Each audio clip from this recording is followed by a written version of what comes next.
voilà, c'est fini. Salut à tous, bienvenue sur ASN TV. La Coupe du Monde de basket est donc terminée. C'est parti pour notre dernier débrief. Ce matin, la France et l'Australie se disputaient la médaille de bronze. Le premier quart-temps est marqué par une certaine tension sur le terrain. Les Australiens tentent de faire déjouer les Français. Au tir, les Boomers sont plus précis que les Bleus. 16-11 à la fin du premier quart-temps pour les Australiens, puis 30-21 à la mi-temps. Les Français ne sont qu'à 22% à 2 points. Nicolas Batum sonne le réveil de l'équipe de France au retour des vestiaires. Il marque, il défend, il contre. Les Bleus reviennent à 4 points en fin de troisième quart-temps, 46-42. La France prend le dessus dans le dernier quart-temps, remporté 25-13.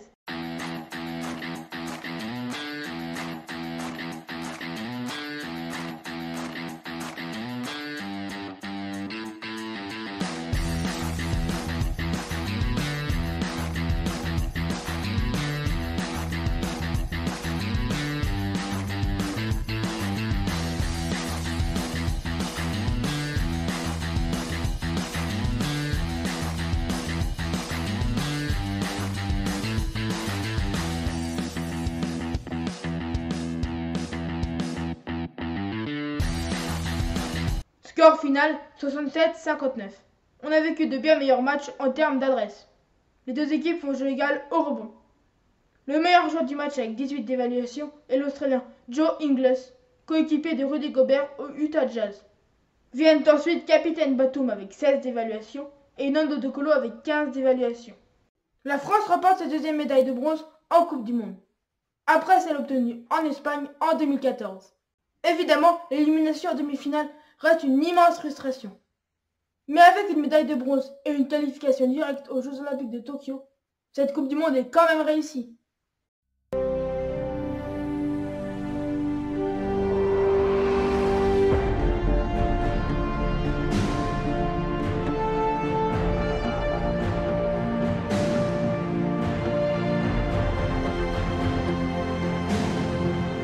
C'est une vraie médaille de bronze. Il a fallu du courage pour aller la chercher.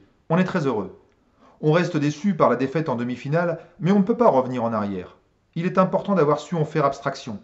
Cela reste une troisième place mondiale. Il faut rappeler que les Serbes sont 5e, les USA 7e. En plus, on obtient une qualification olympique directe. C'est une promesse pour l'avenir de ce groupe, en pleine construction. Il faut que ça nous serve. Quand on voit les Espagnols, le noyau est le même qu'en Turquie en 2010. Ce n'est pas du hasard. Cet après-midi, l'Espagne et l'Argentine se retrouvaient en finale. On s'attendait à un très gros match. Malgré un trou d'air en milieu du premier quart-temps, l'Espagne domine et a 9 points d'avance en fin de période. L'Argentine manque de réussite au tir. L'Espagne a 12 points d'avance à la pause. Luis Scola, impareil contre la France, n'a pas marqué un seul point. Le troisième quart-temps est à l'image de la première mi-temps. Et l'Espagne mène encore de 10 points à 10 minutes de la fin du match. L'Argentine est à 24% de réussite à 2 points. Dans le dernier quart-temps, les Argentins se révoltent et font jeu égal avec les Espagnols, 29-28. Mais il est trop tard.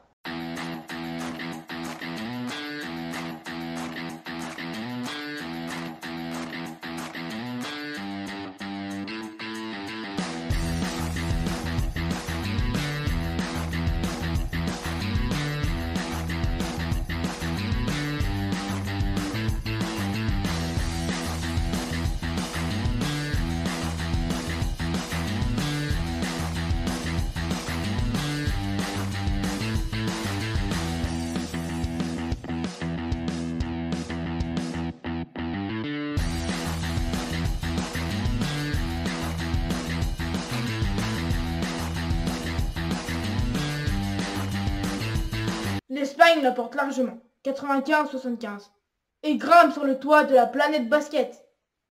C'est le second titre mondial de l'Espagne après celui conquis en 2006 au Japon. Décidément, l'Asie leur réussit.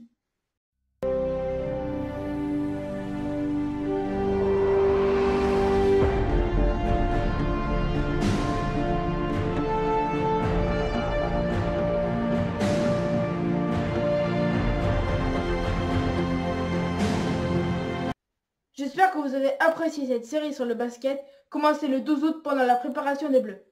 Retour de basket sur ASN très bientôt avec l'Agip Elite et l'Euroleague. Puis le basket sur ASN.